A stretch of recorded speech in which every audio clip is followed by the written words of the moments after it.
and welcome to Grimwit with Dimwits. I'm Blondie. And I'm T. And this is T's favorite month of the year. This is my favorite season of the year. Oh, my bad. This way I can extend it for like 6 months because I make it extra. You are extra. Straight into spring. It's autumn. So, okay, what is it called? Well, I'm so glad you asked. I put my as I say, show tunes. I put my Vanna White host voice on. There you go. Keeping with this month's theme of Spookterfest.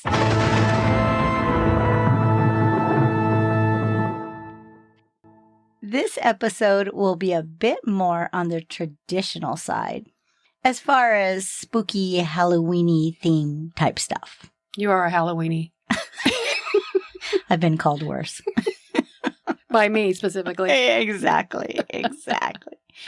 So this week's episode, well, I'm not even going to tell you because it's actually in my story, so I'm gonna leave you waiting. Oh, I know, right? Beta breath here. Right? Da-na-na.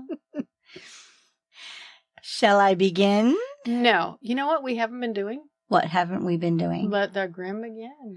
You jacked me all up on that, okay? Now I was all in 100%. Now I'm like, she's going to fight me on it. We're going to have to throw down. No, I wasn't going to fight you on it. You just needed to let me do my grim on, and you were not. Don't even say it right. I can say it however I want. My name's on half this show, too. Oh, your commitment level, though. It's bad. It's bad. Astronomical. I'm fully here for it. All right. Well, let's That press. was easy for you to say. I know, right? Let's press the reset button. And yeah, this is actually very appropriate for this month. Let the grim begin. Right after we get our grim on. See? She just messed it all up. I can't help myself. All right. A long time ago, there was an adorable... That's what he said. Sorry. Does that even make sense right there? Yes, it does. A long time ago, there was an adorable. That's what he said? No, I was in the long. And that was what he You said. were a little late on that one. I was debating, and I went, Womp. Okay, delete. A long time ago, there was an adorable but super creepy little girl who stayed up way too late after her whole family went to bed just to watch old black and white creature feature movies on TV. She saw them all. The Phantom of the Opera from 1925, Frankenstein from 1931, Bride of Frankenstein from 1935, and Creature from the Black Lagoon from 1954. That's a personal favorite. And just in case you haven't guessed it yet, that adorable little girl is me. I was waiting for you to make a noise. Adorable should have been your first clue, but that's okay. I forgive you. You know what? I'm giving you your 5 minutes. You're giving me my 5 minutes and 30 seconds? Yeah, pretty much. I could go on for quite some time about these fantabulous horror films, but I'd like to focus on one particular frightening creature, and that is vampires. To suck your blood. There you go. Yep. All the good sayings. There are quite a few old vampire films, and there were many versions of vampires, but only a few really stand out, with the first film being titled Dracula. And you have to say it that way if you say his name. No, I'll say that like that as soon as I say that other October stuff. Spookterfest? Yeah. Dracula was starring Bela Lugosi in the lead role. He definitely had the handsome, debonair, death-warmed-over kind of vibe. But that look has stood the test of time and is still what most people will think of when they're envisioning a vampire. it will be either that or a little purple Muppet with a widow's peak, fangs that are way too big, a cape, a very heavy accent, and likes to count everything. Whoa, ha, ha, ha. I think I prefer that one. You all know who I'm talking about. After reading books and watching movies, my little imagination always found the idea of vampires very intriguing. Because unless they're physically in the act of biting someone, they're really not very scary and can even be kind of cool.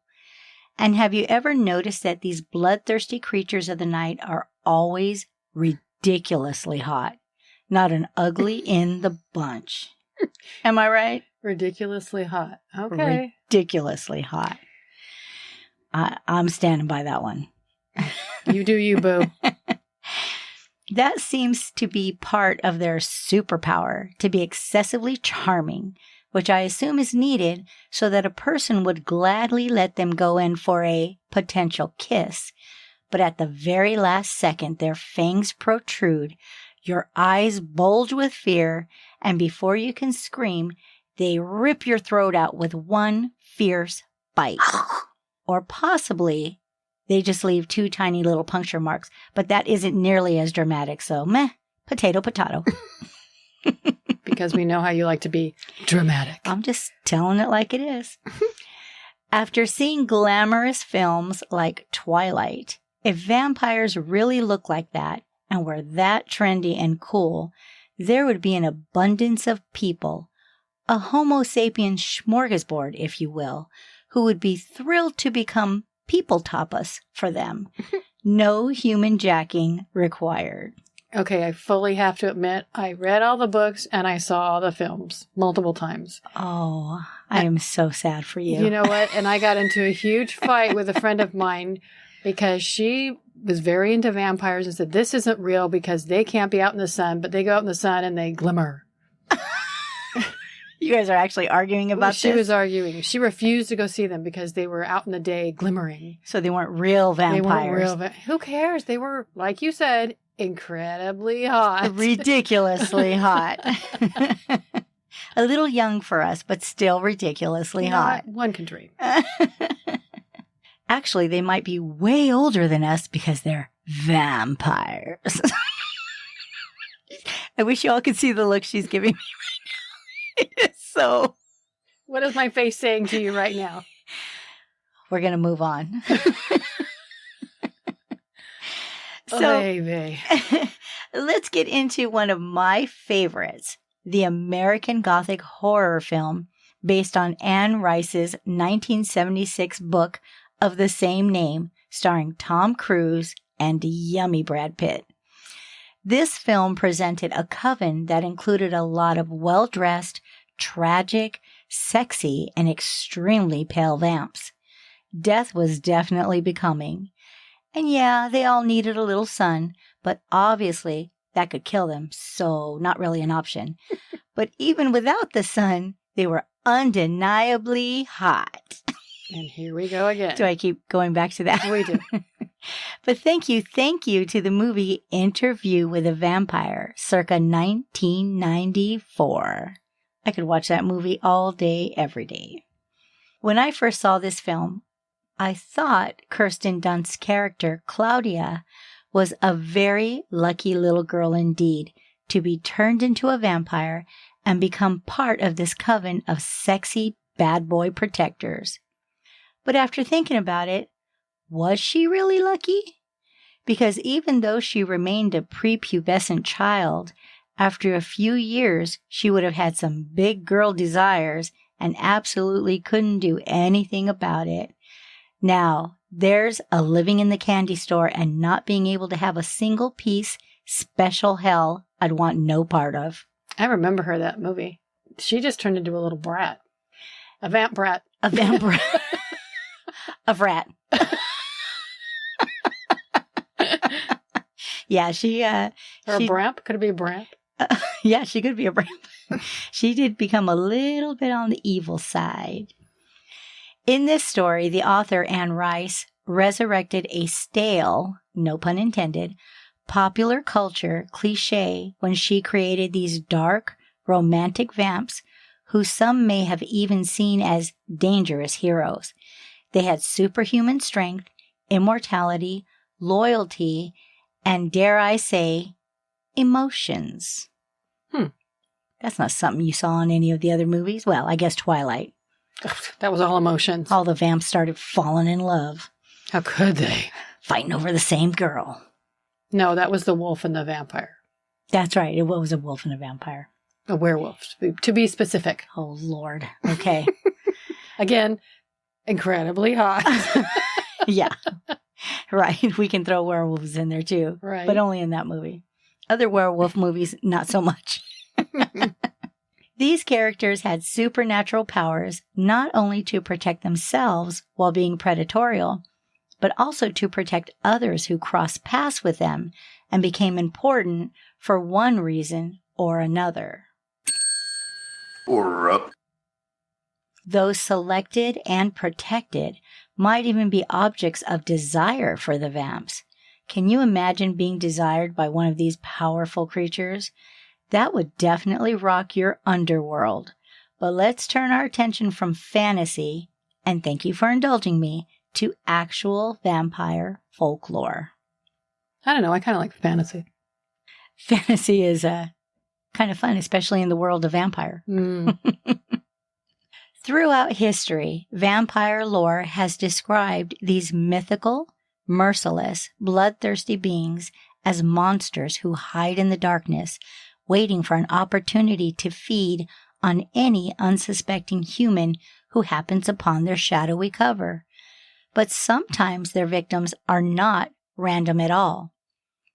For centuries, there have been frightening tales of these undead often preying on their very own loved ones and causing them harm or even death.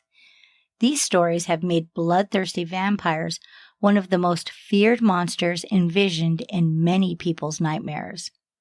And of all the monsters of our nightmares, vampires are especially alarming because they don't usually look like actual monsters. They look like somewhat normal people by day and then become terrifying beasts by night. This human appearance is all the more frightening because we trust them and allow them to function among us. Throughout history, they have been even portrayed as well-respected, law-abiding citizens. Well, of course they do. They need to be law-abiding citizens during the day so they can snack at night. That's right. They have to stay around people. If you want to eat, you need to look right. Right.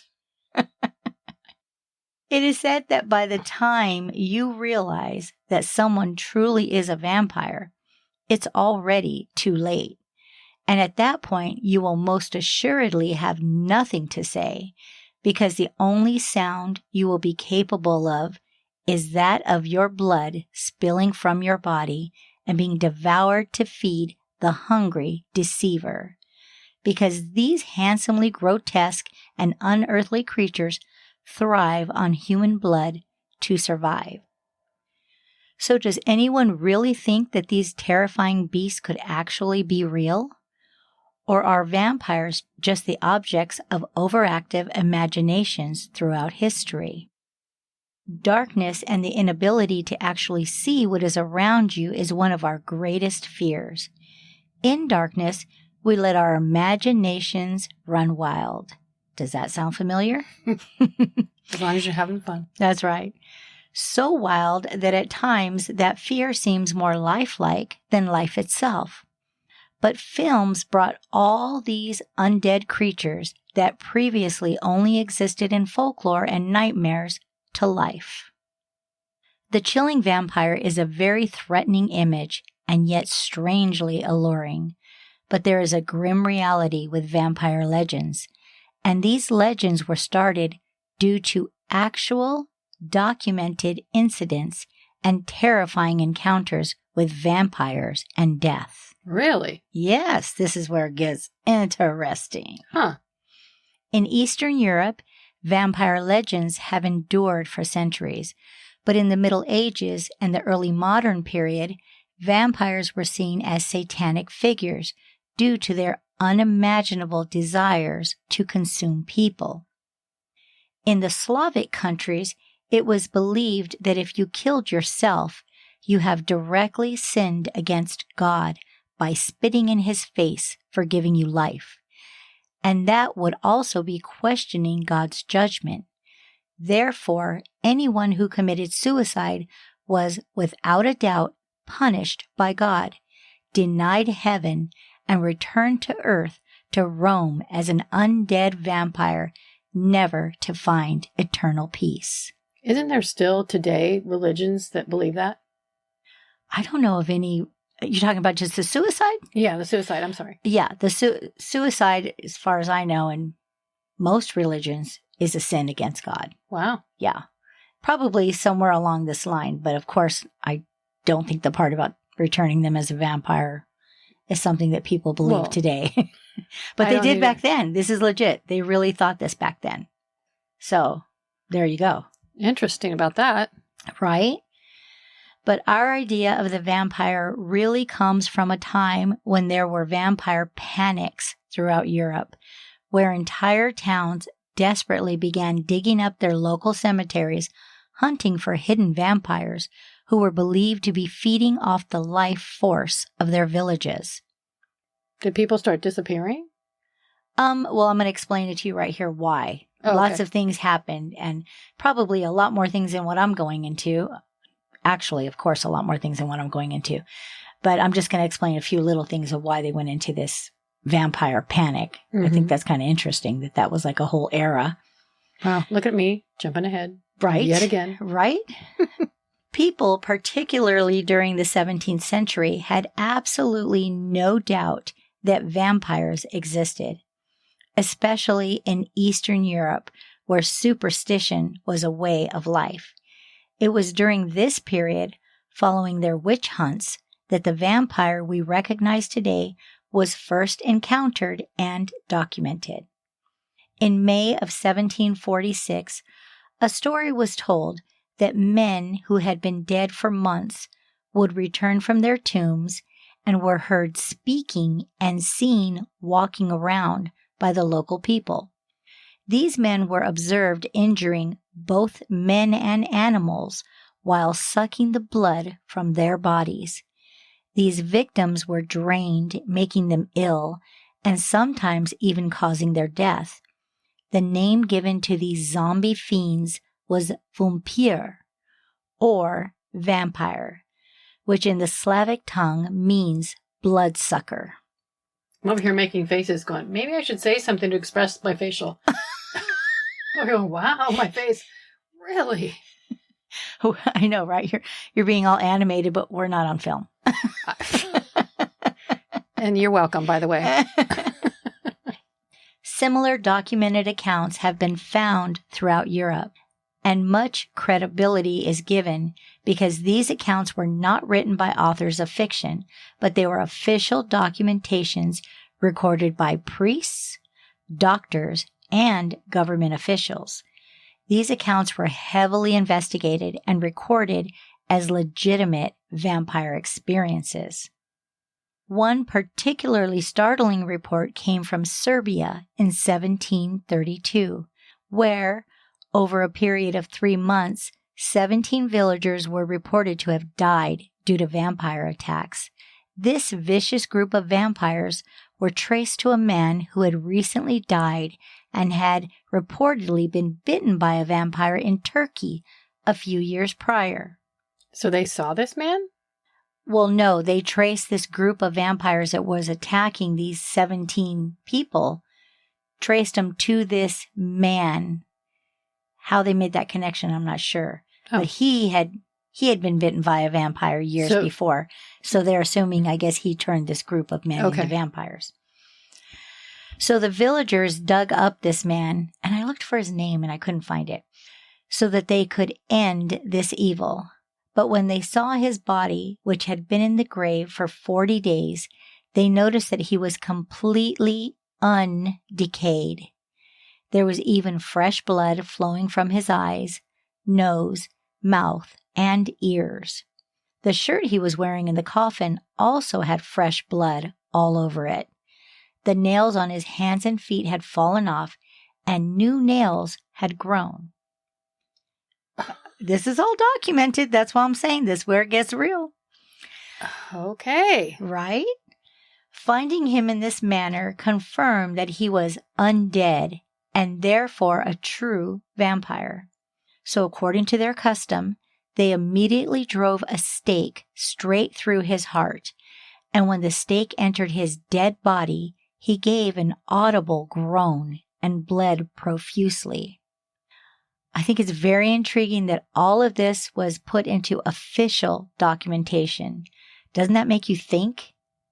Yeah. And another thing I was thinking about, if the stories are true and he is a vampire, and I'm assuming they did it during the day, when the minute they opened the coffin, wouldn't he like... Oh, it's a good question. It doesn't say if they did it during the day. I don't think I'd make that assumption. I mean, if all the fables and the stories are true, that they can't be in light, and light hits them, then they like combust spontaneously. I'm going to get into that too. And I don't know about this one being in the light, but it's a good question. But there had to be so many witnesses to this occurrence. So it's not like they could just have easily embellished these unbelievable details. Yeah. Of everything with the fresh blood and everything. Oh, I get it. It's crazy. It's a little disturbing, if you ask me. Following this grave digging episode, and due to the infectious threat of the vampire possibly turning his victims, they ended up destroying all of the victims as well. Damn, they did not play. They did not want to take any chances. You imagine you got bit by a vampire and then they come and kill you? Sheesh, that's a bad week. This temporarily ended the threat of the vampire. Yet throughout many generations, this same pattern of sickness and death would repeat itself. It was a time of religious fervor and superstition. The unexplainable was seen as the devil's work. So people turned to the Bible in Leviticus chapter 17, verse 11, where it says, quote, "For the life of the flesh is in the blood, and I have given it to you upon the altar to make an atonement for your souls." End quote. Through this scripture, people made the connection that when the blood leaves the body, it is assumed that life leaves the body as well. This in turn is translated as blood being the source of life. So did that mean that if you put blood back into the body by drinking it, then you could come back to life in a type of cursed immortality? Perhaps so. These interpretations are what validated vampire lore back then and made them so believable. That's interesting that they could do the comparison. If you die, all the blood... Right. If you die, the blood goes out of your body and the flesh dies. And blood is the source of life. So if these dead guys are drinking blood, they must be able to come back to life. And their nails grow. He was in there for 40 days. He's in there for 40 days. Oh no, his manicurist is.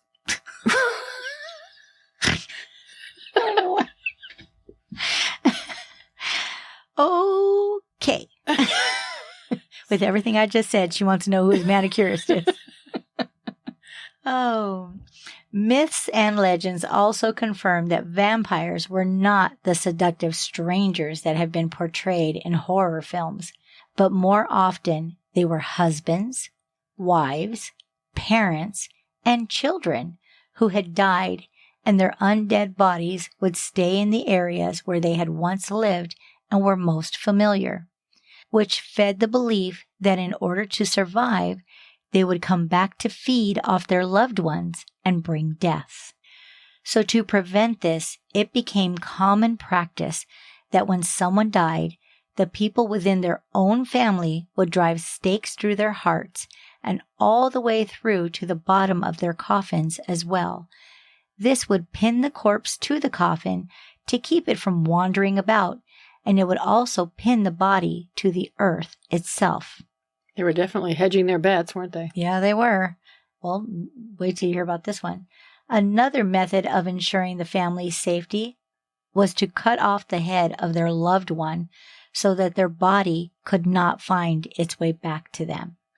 Just let that sink in for a That's second. a little extreme. Well, this is your loved one. I know. It's your mom, and you're over there driving a stake through her heart and cutting her head off. I find it really difficult to imagine somebody in my family dying, and I'll assume that it's probably somebody I care deeply for, and then I got to cut their head off or stake them through the heart. This is what they were doing in the 17th century in order to survive.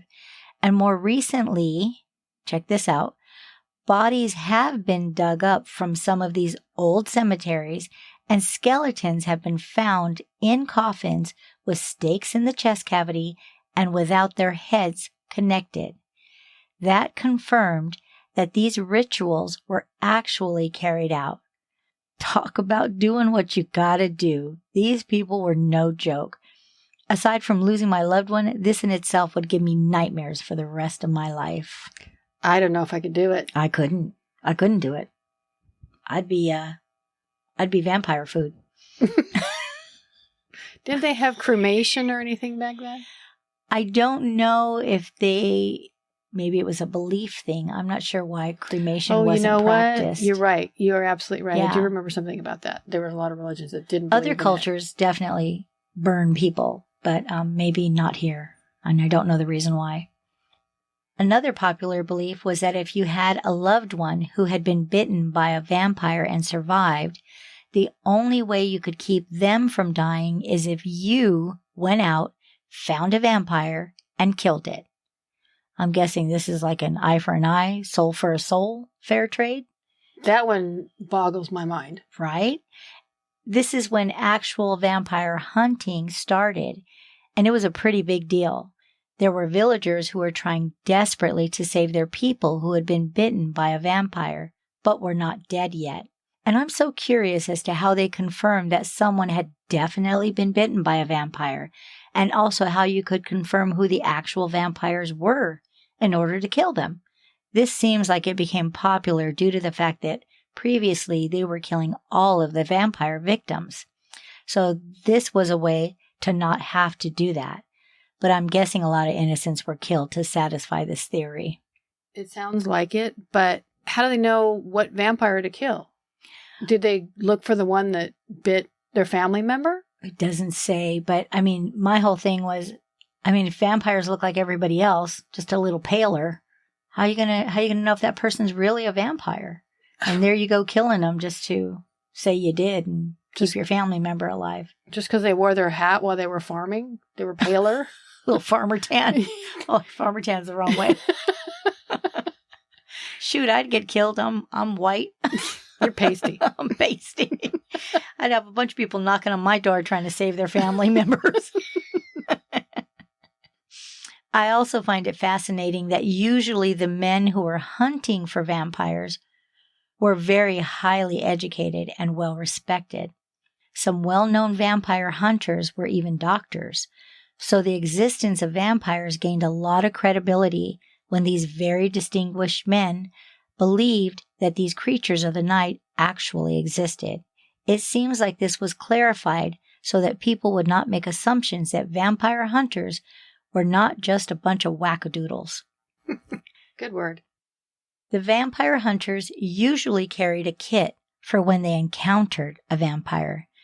This kit would usually include a mallet, stakes, a crucifix, holy water, holy oil, and sometimes even Holy Eucharist, which represents Holy Communion.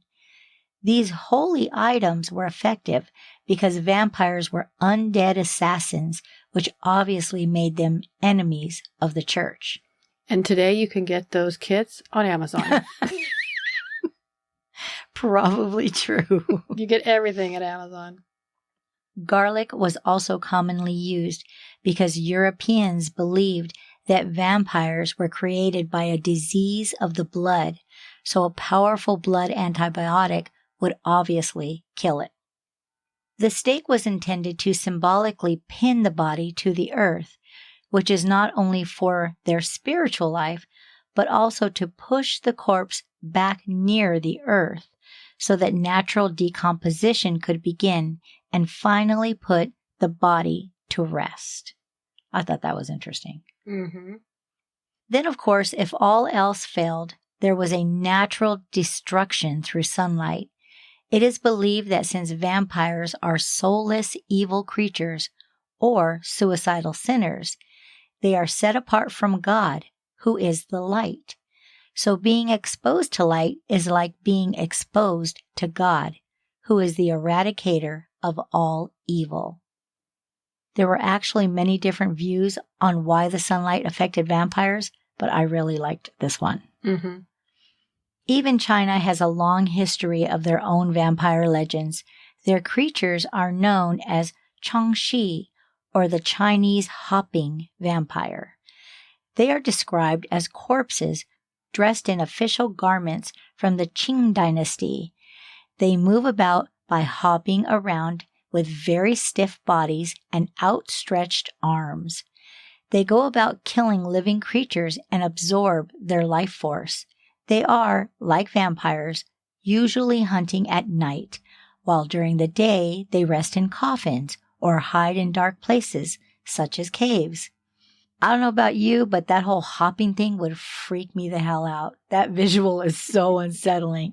And it's a completely different version of Slavic. Yeah. It's, the arms out, the hopping. It's like, I don't know. It's like Frankenstein meets a bunny and this is their love child. I was thinking kangaroo, but kangaroo, there you go. I wasn't going to go there. Kangaroo's but better. Since you went there, I'm going to go ahead and help you out with that. It is really odd. I don't know why it's so odd. Everything is odd, but the hopping thing just, I don't know. It's way more scary. Well, at least you'd be able to spot them quick. You'd hear them coming. Right. Boing, boing, boing. There are so many cultures that have their own stories and legends of humans who can change into creatures or animals. These worldwide beliefs have always fed the idea of supernatural beings living amongst us. Let's take the idea of vampires and even werewolves being able to transform from humans. Because they started as human, it's easy to see something of ourselves in these beasts, rather than just seeing vicious monsters. When Bram Stoker wrote his novel, Dracula, he allowed Dracula to have some other animal characteristics, including that of the werewolf. Even though Dracula is mostly a vampire, he was able to morph into other creatures.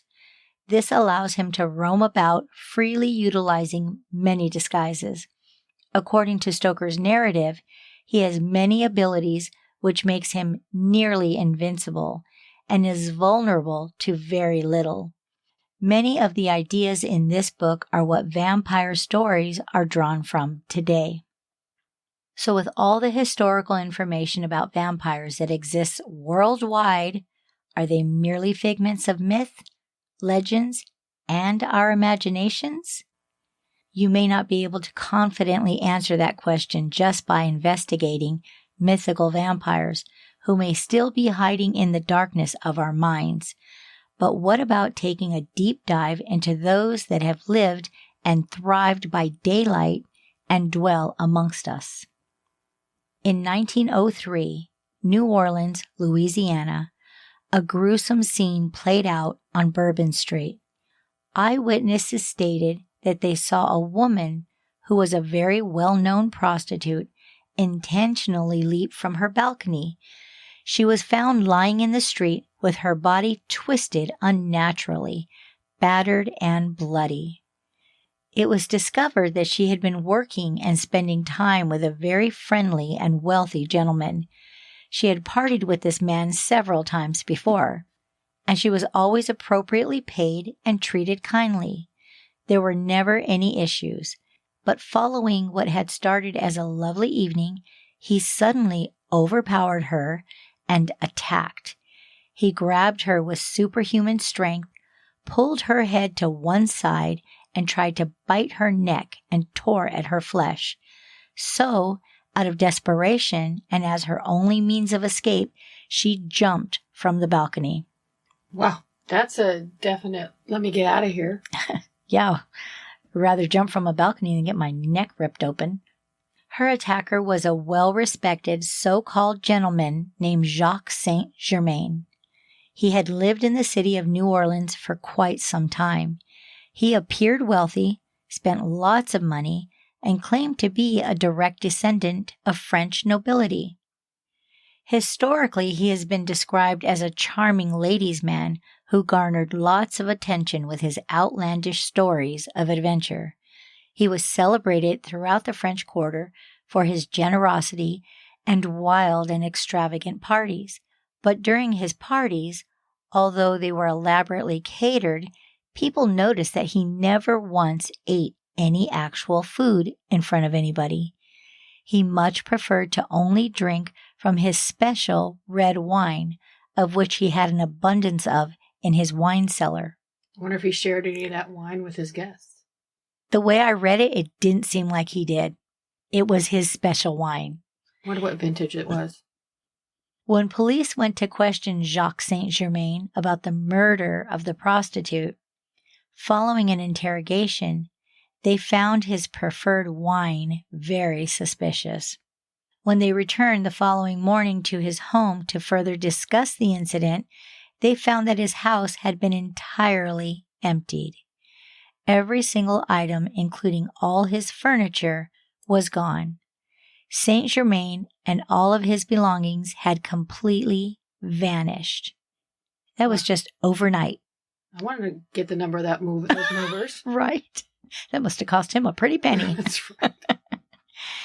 But upon searching the second floor of the home, according to the story, they found several bottles of his preferred wine and discovered that this wine was mixed with human blood. I can't believe he left those behind. It was the movers. He must not have been a big tipper. Sounds like it. So was Jacques Saint Germain secretly a bloodthirsty killer who preyed upon vulnerable women of the night? And why was the only thing he was ever known to consume filled with human blood? Saint Germain had resided in New Orleans in the early part of the 20th century, and upon reviewing history, an eerily similar-looking figure who called himself the Count of Saint Germain lived in Paris, France, over a century earlier. The similarities between the two men were disturbingly striking. The Count of Saint Germain was known to the French courts in the 1700s, but he was a mysterious figure and was rumored to be an alchemist. He let it slip on more than one occasion that he had found the secret to eternal life through his alchemy. He made far-fetched claims that he was over 500 years old and would speak as if he had lived in the 1500s. Yet he never looked a day over 40 years old. Okay, I'm going to ask a question because I don't know what it means. What's alchemy? You know, like an alchemist is like people that work with potions and... Oh, okay. There are portraits of Count Saint Germain when he's 40 years old. There are also portraits of Jacques Saint Germain when he was, coincidentally, 40 years old. And that was his age at the time of his abrupt disappearance.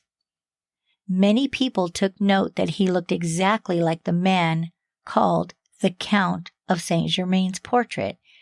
Early 40s, approximately 5'6" tall, 140 pounds, pale skin, high cheekbones, thin lips, a hawk nose, long curly dark hair, and large blue-gray eyes. Okay, he's not considered one of the incredibly hot. No. Hawk nose and thin lips. Right? And he's not a very big man. Both of these men were elegant and quite charming. They're both also French and spent money like it was nothing. Many people say that Jacques Saint Germain and the Count of Saint Germain are undeniably the same person. But if this were true, that would have made Jacques Saint Germain an unbelievable 170 years old in 1903, which was the year of his disappearance from New Orleans. But it's not actually been confirmed that he ever really left. He was a very good alchemist if he was 170 years old and looked like he was 40. Or the other guy, 500 years old and looked like he was 40. I want some of that potion instead. It's got nothing on Clinique and... Right. To the contrary, even in modern times, there have been sightings of Saint Germain wandering the streets of New Orleans late at night. People say that they have encountered him on the streets, and every now and then, one of those witnesses mysteriously disappears. A journalist reported this account from people that are credible and that he personally knew fairly well. A few years ago, on Halloween Eve, a man stood right in the middle of a crowd on Bourbon Street. At some point, the large crowd mysteriously parted itself, and still standing all by himself, right in the middle, was a man who stood approximately 5'6" tall, somewhat slight of build, with a long dark coat and wearing sunglasses at night. After a period of time, and with many curious onlookers, the man raised his head and began walking while sniffing the air, and then suddenly he vanished into thin air. Witnesses swear that it actually happened. It is very strange that people still claim to see this man in the French Quarter today. I find him parting the crowd kind of interesting. Right? I mean, if there's a large crowd... What was it about him that made them part? Even a police vehicle would have had a hard time parting, especially on Bourbon Street. Those people party hard. So yeah, what was it about him? And there's a lot of those people. A lot of people. These stories speak to the idea that many people still believe that walking among us, our neighbors and possibly friends, could actually be superhuman creatures who never die.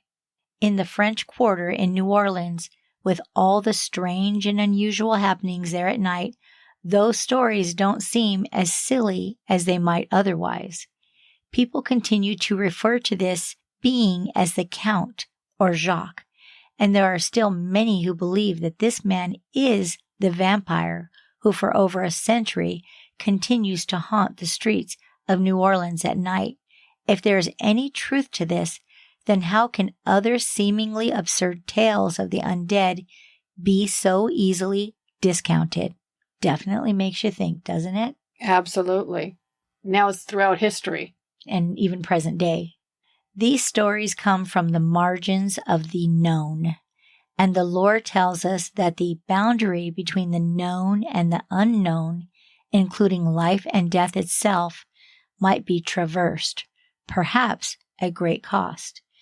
But on the other hand, what if there were a way for people to live forever? I don't know if I'd want to live forever, but... Well, even in like the movies, it's like they always make it sound great, but then the story is told, there's always some sadness about being immortal and living forever, like and being lonely. And their family members die over and over and over again. Probably not as wonderful as people might think. I would have to agree on that. We've talked about a lot of creepy happenings in today's episode, and some of what we've discussed is obviously fictional and clearly meant to tickle the imagination. But some of these strange stories regarding vampire encounters throughout history have been reported as fact. So do we believe vampires existed only in the past? If they could exist back then why couldn't they exist now? The big question is there any possibility that vampires still roam the earth? It's a good question. I think it's a great question. In February of 2002, at a news briefing, Secretary of Defense Donald Rumsfeld explained the limitations of intelligence reports. He said, quote, "There are known knowns. There are things we know we know. We also know there are known unknowns. That is to say, we know there are some things we do not know. But there are also unknown unknowns. The ones we don't know, we don't know." End quote. Man, if I had a shot for every time he said no. This quote is obviously not about vampires, but I found it very fitting with all of the known unknowns of these legends. Thank you very much for the October something or the other. Hold on, I got to say it in my voice. Oxpookterfest. What, did you turn into Wolfman Jack I don't all of a sudden? Did I not say it that way before? No. Oxpookterfest. I don't know. I think I kind of like the Wolfman Jack version. Thank you for listening. We hope you enjoyed. Take care and let your imaginations run wild. Bye-bye.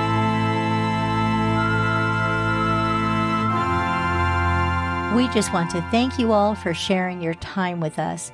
And if you'd like to send in your creepy little grim bits, we would love to hear your personal stories, interests, and suggestions. Please email them to grimwitwithdimwits@gmail.com. Don't forget to follow us on Instagram at grimwitwithdimwits, Twitter at grimwitwithdimwits, and Facebook, Grimwit with Dimwits. Join us every Monday for new episodes and feel free to share us with your grim-loving friends. We would really appreciate if you would take a minute to rate and review. 5-star ratings go a long way and would really help us out. Until then, we would love it if you'd come back next week to delve with us into the strange and unusual things we just can't wrap our skulls around.